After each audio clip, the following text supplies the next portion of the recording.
अस्सलाम वालेकुम वरहमतुल्लाहि वबरकातुहू यासीन भाई। वालेकुम सलाम वरहमतुल्लाहि वबरकातुहू शानूर भाई। यासीन भाई, तुम इतने दिन से कहाँ थे? तुम्हारे दीदार को हम तरस गए। शानूर, बड़ों के लिए ससुराल, छोटों के लिए ननिहाल दुनिया में जन्नत की तरह लगता है। तुम तुम्हारे नानी के घर गए थे, तब तो इतने मोटे और ताजे नजर आ रहे हो। लगता है तुम्हारे नाना का सारा कमाई तुम ही खा रहे हो। शानूर, ऐसा लगता है तुम्हारे नाना बहुत कंजूस आदमी है, इसलिए तुम दुबले और पतले नजर आ रहे हो। मुझको और मेरे नाना को तुम्हारे नजर बद से बचाए।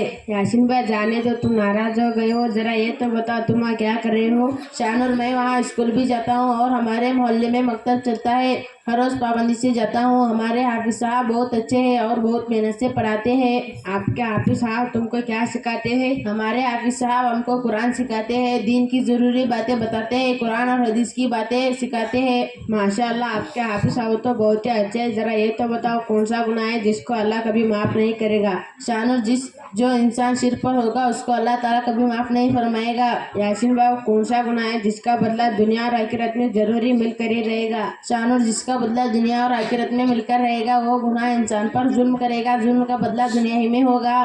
फिर खुशी के वक्त और गमी के।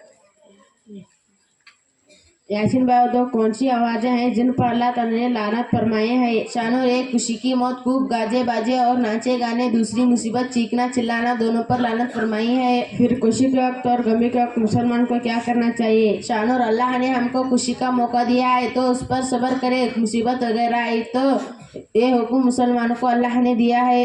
यासीन भाई, आखिरी बात और एक बता दीजिए, जो इंसान बगैर इल्म के लोगों को मसाइल बताता है और फतवे देता है उसका क्या हुक्म है? शानूर, बगैर इल्म के लोगों को फतवे देता है, बगैर इल्म के लोगों को फतवे देता है उसको फरिश्ते लानत करते हैं। ये सुना आपने, आजकल हमारे यहाँ मुफ्त की मुफ्ती बहुत है, ये लानत उन लोगों के लिए है। यासीन भाई, एक बात और एक बता दीजिए, वो दो कौन सी चीजें हैं जो इंसान को तलाश करने खुद ही उसके पास पहुंच जाता है? शानूर, एक मौत है, उसको खुद तलाश करके पहुंच जाती है। दूसरे इंसान का रिस्क है, उसको तलाश करके पहुंच जाता है। सुना आपने, आज का इंसान मौत से डर रहा है और चुप रहा है, रोजी के पीछे इतना दौड़ रहा है कि वह हराम और हलाल की तमीज को खत्म कर देता है, हक और ना हक को भूल जाता है, हराम और इंसाफ को भूल जाता है, जुल्म व इंसाफ को भूल जाता है, किसी का माल चुराते हुए अल्लाह को भूल जाता है। किस्मत से इससे ज्यादा का रिस्क उसको नहीं मिल सकता। आया क्या आपके समझ में? जी हाँ, आपके बात हक है और सच है। फिर क्या जरूरत है किसी का दिल दुखाकर हासिल करना? फिर क्या जरूरत है किसी का दिल दुखाकर हासिल करना, धोखा देकर माल कमाना? फिर क्या जरूरत है किसी का माल हड़प करने की? फिर क्या जरूरत है सरकार का पैसा लेकर कारोबार करने की? बेशक मेरे भाई, आपने तो बहुत पते की बात बता दी।